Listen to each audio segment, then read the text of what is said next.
प्रतीक्षा तंत्र रोग। सूचनाएं। एलर्जी। आपके साथ कितनी बार ऐसा हुआ है कि आप किसी नई जगह पर गए और बिना स्पष्ट कारण के छींकना, घबराहट के साथ साथ सांस लेना शुरू करते हैं और जब आप उस जगह से लौट आते हैं तो यह लक्षण गायब हो जाते हैं। हम में से कुछ लोग पर्यावरण में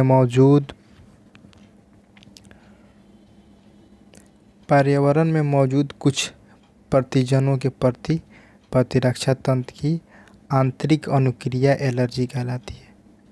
ऐसे पदार्थ जिनके प्रति ऐसे प्रतिरक्षित अनुक्रिया होती है एलर्जन कहते हैं। इनके प्रति बनने वाली प्रतिक्रिया IgE प्रकार की होती है। एलर्जन के सामान्य उदाहरण है धूल। एलर्जीय अनुक्रियाओं के लक्षण में छींकना, पनीली आंखें, बहती नाक, सांस लेने में कठिनाई शामिल है। एलर्जी मस्ट कोशिकाओं से हिस्टामिन और सीरोटोनिन जैसे रसायनों स्रावन होती है। एलर्जी का कारण जानने के लिए रोगी को संभावित एलर्जी की बहुत ही थोड़ी सी मात्रा टीके द्वारा दी जाती है और प्रतिक्रिया का अध्ययन किया जाता है। हिस्टामिन, एड्रेनालिन और स्टेरॉइडों जैसे। लेकिन आधुनिक जीवन शैली के फलस्वरूप लोगों में प्रतिरक्षा घटती है और एलर्जन के प्रति संवेदनशीलता बढ़ी है। भारतवर्ष महानगरों के अधिकाधिक बच्चे पर्यावरण के प्रति संवेदनशील के कारण एलर्जनों और दमा अस्थमा से पीड़ित रहते हैं।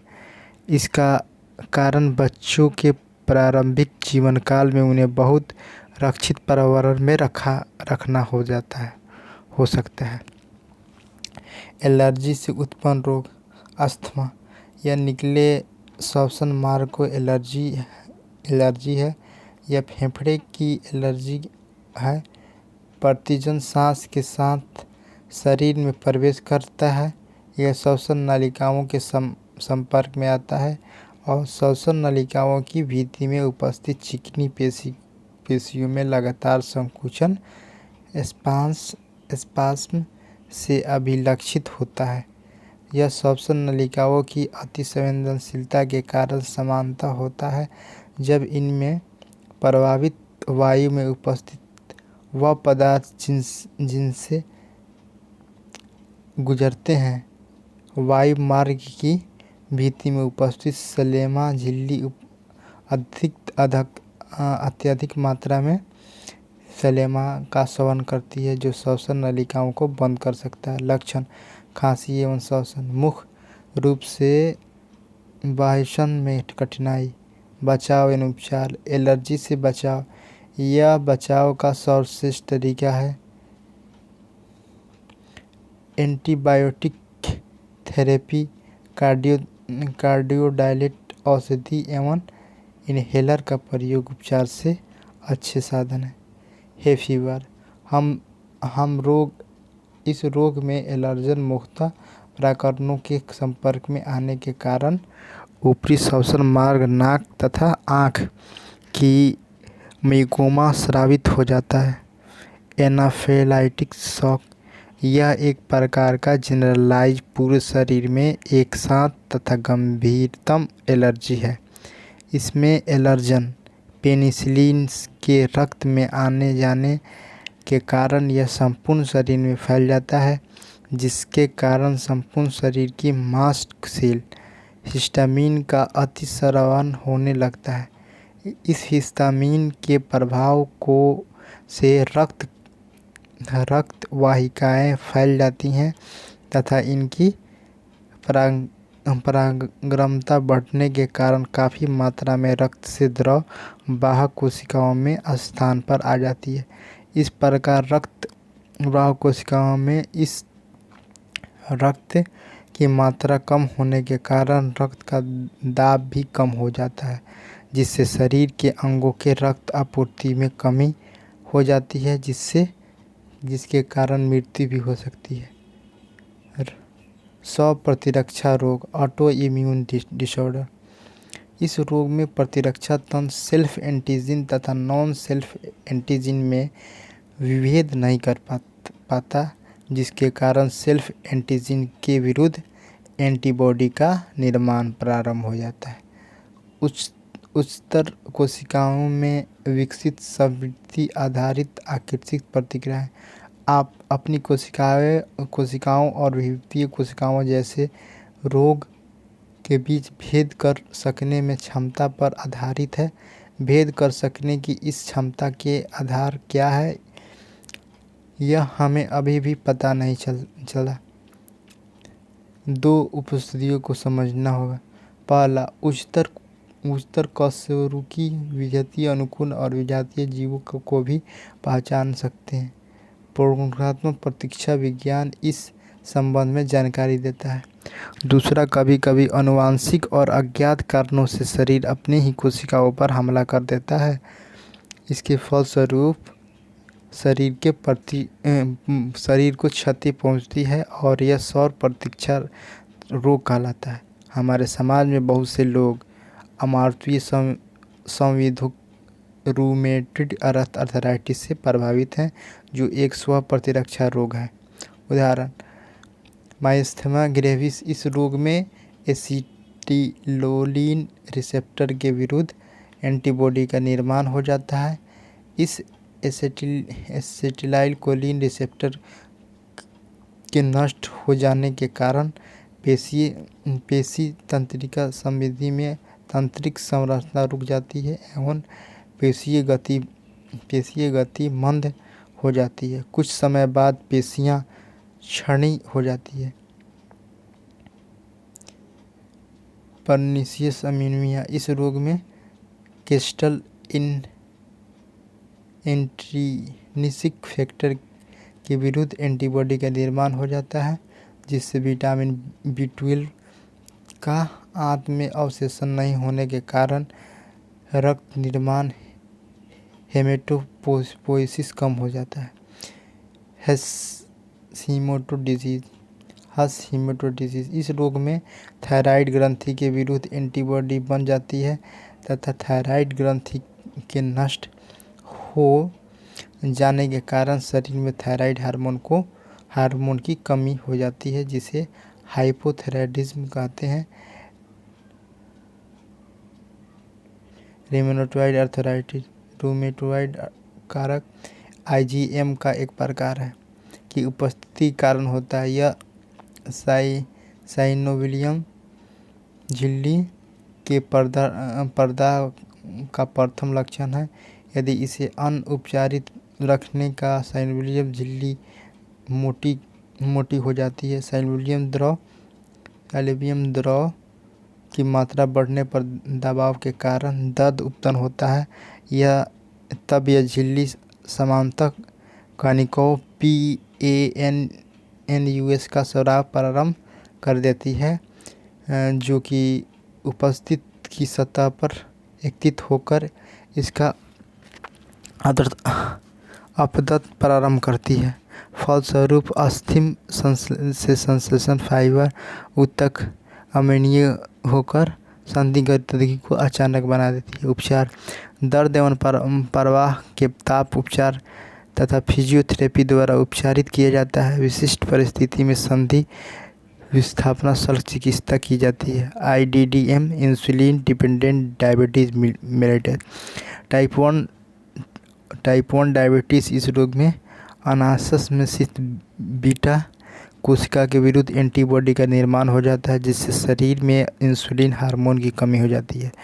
लक्षण, हाइपरग्लाइसूरिया, ग्लाइकोसूरिया, पॉलीयूरिया, पॉलीडिस्मिया, अधिक प्यास,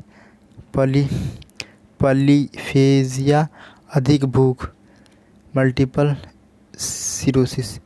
इस रोग में तंत्रिका कोशिका के माइलिन आवरण के विरुद्ध एंटीबॉडी का निर्माण हो जाता है, जिससे तंत्रिका संबंध में रोग उत्पन्न हो जाते हैं। प्रतीक्षा न्यूनतम रोग इम्यून डिसऑर्डर SCID सीवियर कोलिमिन इम्यून डिफिशिएंसी। इस रोग जीन उत्सर्जन के कारण होता है, जिसके कारण एंजाइम एडिनोसाइन डीएमिनेज की कमी हो जाती है। यह एंजाइम T और B लिम्फोसाइट के परिपक्व में सहायता है। फलस्वरूप रक्त में सक्रिय T और B लिम्फोसाइट की कमी हो जाती है, जिसके कारण आरंभ आयु में ही मृत्यु हो जाती है। उपचार जीन थेरेपी एड्स।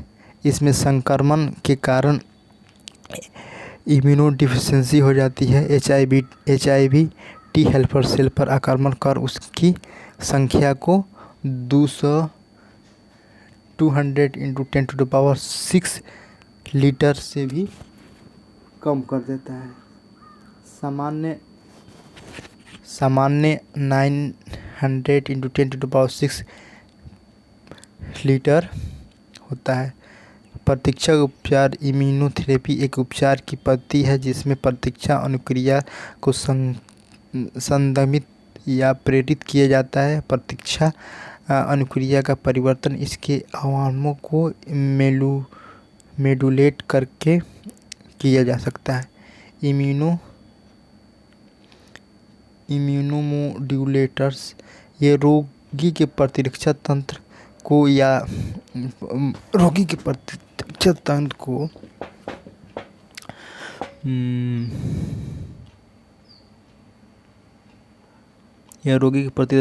या तो कम या ज़्यादा करती है, जब तक कि एक संक्षिप्त उपचार परिणाम प्राप्त नहीं हो जाता है। साइक्लोलाइड एक प्रकार के प्राकृतिक इम्यूनोड्यूलेटर्स जो एक प्रकार के प्रतीक्षा कोशिका द्वारा स्रावित किए जाते हैं तथा दूसरे प्रकार के प्रतीक्षा कोशिकाओं की अनुक्रिया के प्रेरित करते हैं, जैसे इंटरल्यूकिन, इंटरफेरॉन और ट्यूमर नेकोमिस कारक है। ये उपचार दो प्रकार के होते हैं। प्रतीक्षा प्रेरक उपचार इम्यूनोप्रोटीन थेरेपी।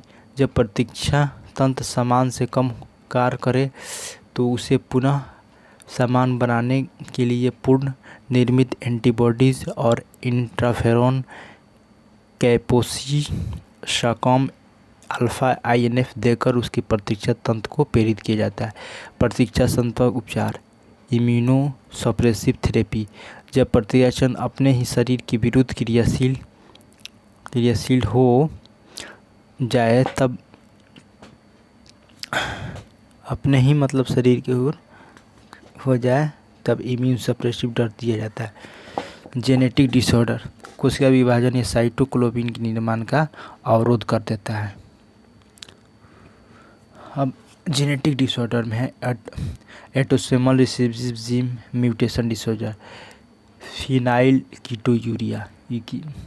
यह जन्मजात उपचारित पुष्टि आंगिक गुणसूत्र 12th अप्रभावी लक्षण के भांति ही वांछित दर्शाता है जाता है। इसके एकीकरण से मानसिक दुर्बलता आ जाती है। भूख द्वारा कम अवशेष हो सकते के कारण ये मूत्र के साथ उत्सर्जित हो जाते हैं। एल्केप्टोन्यूरिया ब्लैक यूरिन डिजीज। इस रोग में हेमोजेनेटिक्स एसिड ऑक्सीडेज एंजाइम की उपस्थिति या कम के कारण हेमोजेनेटिक रक्त में एकत्र हो जाता है तथा कुछ मात्रा में ऊतकों जैसे कि टेंडन, कार्टिलेज, लिगामेंट में इकट्ठा हो जाता है तथा मूत्र के साथ शरीर से बाहर उत्सर्जित भी हो जाता है। जब यह हेमोजेनेटिक्स एसिड हवा के संपर्क में आता है तो ऑक्सीडेशन से एल्केप्टोन में बदल जाता है। एल्केप्टोन्यूरिया जो कि एक काले रंग का होता है, इस कारण रोग को ब्लैक यूरिन डिजीज भी कहते हैं। रजकहीनता एल्बिनिज्म। इस रोग में एंजाइम टायरोसाइनिन की कमी हो जाती है, जिसके कारण शरीर से सभी भागों में जैसे त्वचा, बाल तथा आँखों में मेलानिन की कमी हो जाती है। मेलानिन वर्णक पराबैंगनी किरणों से बचाता है। ट्राई सेक्स डिजीज़ और इन्फेक्टेड एरिया, इस रोग एवं सेक्स वैज्ञानिकों बीएन एसिटिल हेक्सोएमामिन की कमी हो जाती है। ये एंजाइम वसा उपचरण से संबंधित होता है। इससे मांसिक तथा मेरुजू में वसा का जमा हो जाता है तथा इस सील को नष्ट कर देता है, जिससे मानसिक विविधता तथा लकवा हो जाता है। इस प्रकार के जन्म के समय समान दिखने वाले बालक की 3 से 4 वर्ष में मृत्यु हो जाती है। इस रोग का कोई उपचार नहीं है। थैलासीमिया यह भी एक अलिंग क्रोमोसोम संकलन और प्रभावी जीन रक्त विकार है, जो जनकों से संपत्ति को वंशानुगत प्राप्त होता है। जबकि जनक युगल के दोनों सदस्य प्रभावी जीन के वाहक अथवा युग्म होने के कारण अप्रभावित रहते हैं। यह विकार या तो उत्सर्जन अथवा विलोपन के परिणाम स्वरूप उत्पन्न होता है, जिसमें हीमोग्लोबिन बनने वाले ग्लोबिन की किसी एक श्रृंखला अल्फा एंड बीटा की संश्लेषण दर में कमी आ जाती है। परिणामतः विकृत हीमोग्लोबिन का संश्लेषण होता है तथा रक्तलाप एनीमिया हो जाता है, जो इस रोग की अभिलक्षण है। थैलेसीमिया रोग का वर्गीकरण इस आधार पर किया जाता है कि हीमोग्लोबिन अणु की किसी भी श्रृंखला प्रभावित। थैलेसीमिया में अल्फा ग्लोबिन श्रृंखला उत्पादन प्रभावित होता है, जबकि बीटा ग्लोबिन बीटा श्रृंखला प्रभावित होता है। अल्फा थैलेसीमिया रोग का नियंत्रण प्रत्येक जनक के क्रोमोसोम 16 पर 2 सक्रिय लगन जीन HB1 और HB2 द्वारा नियंत्रित होता है तथा यह 4 विकल्पीय एलर्जी जीनों में से किसी एक अथवा अधिक जीनों को उत्परिवर्तित अथवा विलोपन हट जाने के कारण अविचित होता है। जितने अधिक जीन प्रभावित होंगे, उतनी ही कम मात्रा में अल्फा ग्लोबिन संश्लेषित होगा, जबकि बीटा थैलेसीमिया प्रत्येक जनक के क्रोमोसोम स्थित एक जीन द्वारा नियंत्रित होती है तथा यह रोग एक अथवा दोनों जीन के उपसर्जन के कारण होती है। थैलेसीमिया विकार दार्थ कोशिका अरक्ता सिकल सेल एनीमिया रोग से इस रूप में भिन्न है कि पहले वाला रोग परिणाम स्वरूप समस्या है, जिससे ग्लोबिन अणु अल्फा मात्रा में संश्लेषण होती है, जबकि दूसरा विकल्प ग्लोबिन संश्लेषण की गुणात्मक समस्या है। X linked recessive disorder G6 phosphate dehydrogenase deficiency syndrome. RBC में G6PD फॉस्फेट डिहाइड्रोजिनेज एंजाइम उपस्थित होता है। यह एंजाइम RBC की झिल्ली को स्थिति प्रदान करता है। इस एंजाइम की कमी से RBC नष्ट होने लगती है। जब यह सल्फर दवाई क्लोरोविन, फावाबिन, दाल आदि के संपर्क में आती है। डोर्सियस म्यूसिस डिस्पेंटी, इस रोग में डिस्ट्रोफिन प्रोटीन की पेशियों में अनुपस्थिति होती है। यह प्रोटीन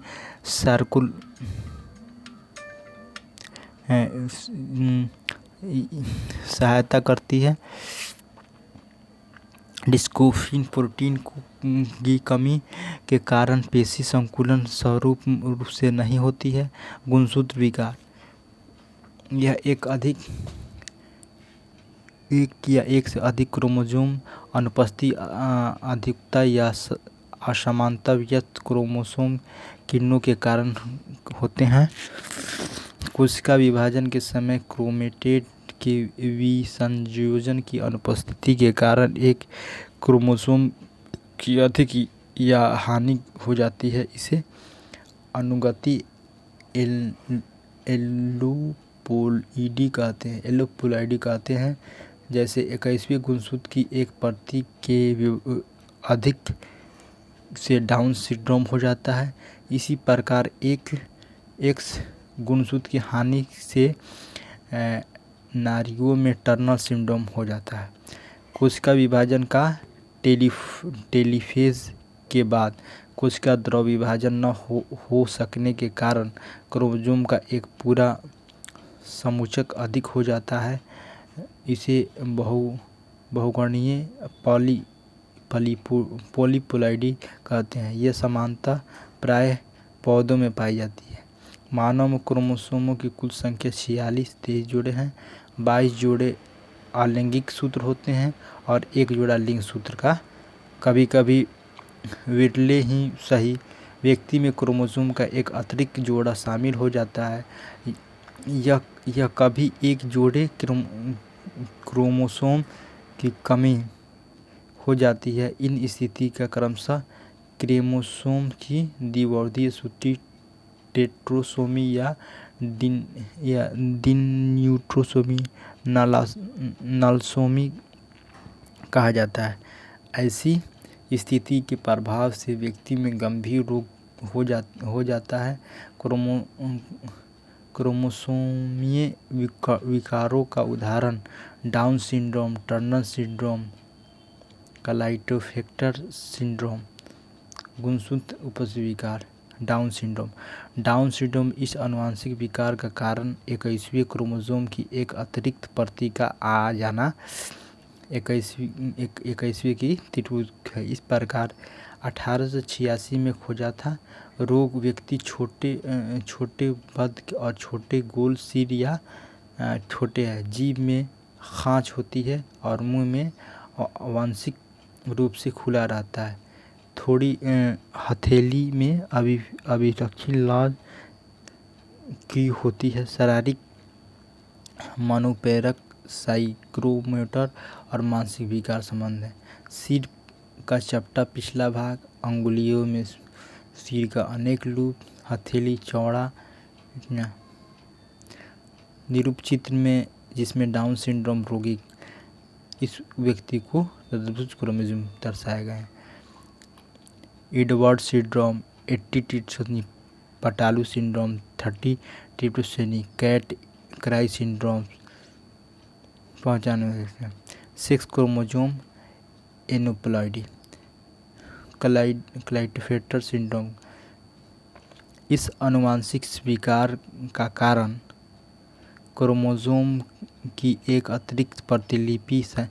47 क्रोमोसोम एक से एक भाई हो जाता है। ऐसे व्यक्ति समग्र रूप से पुष्पधारण होते हैं, किंतु मादा लक्षण ग्लाइकोसेमिया अधिक स्त्रीवंत पुरुषवर्धन व्यक्ति हो जाते हैं। ऐसे व्यक्ति बांझ होते हैं। टर्नर सिंड्रोम इस विकार का कारण एक्स क्रोमोसोम का अभाव होता है। टर्नर सिंड्रोम में क्या होता है? एक्स क्रोमोसोम का अभाव होता है। 45 क्रोमोसोम में XO स्थित ऐसे नारी बांझ होती है क्योंकि अंडाशय अल्पसंख्यक होते हैं। द्विलिंगीय इतनी होते हैं। मानव में लिंग गुणसूत्र के संपन्न के कारण उत्पन्न आनुवंशिक विकारों का ओरिजिन सुपर मेल 44+XXY और जैकोब सिंड्रोम। इन रोगों में एक अतिरिक्त Y गुणसूत्र की उपस्थिति के कारण टेस्टोस्टेरोन हार्मोन का अति स्राव होता है। इस कारण ये व्यक्ति समान रूप से लंबे, गुस्से, मानसिक रूप से विभेद तथा आपराधिक प्रवृत्ति के होते हैं। सुपर फीमेल और मल्टीपल एक्स मानसिक विशेषता एक गुणसूत्र की संख्या में असंतुलित होता है। यह विविधता होती हैं और इनडायरेक्ट वो जितना बॉर्न फीमेल 12 बॉन्ड्स वन अमावृत्ति IgM का प्रकार परिस्थिति है। संपूर्ण शरीर की गंभीर एलर्जी एनाफ्लाइलेक्सिस कहते हैं। हाशिमोटो रोग का सर्वप्रथम थायरोइडाइटिस भी कहते हैं। थैलासीमिया डाउन सिंड्रोम में गुणसूत्र संख्या 21 की एक अतिरिक्त प्रतिलिपि है हो जाती है। मानव में समान रोग अनेक जीव में जीवाणु, बैक्टीरिया, विषाणु, वायरस तथा फंजाई, प्रोटोजोआ, कृमि, हेलमिंथेस आदि शामिल हैं। मनुष्य में रोगजनक पैथोजन अधिकृत से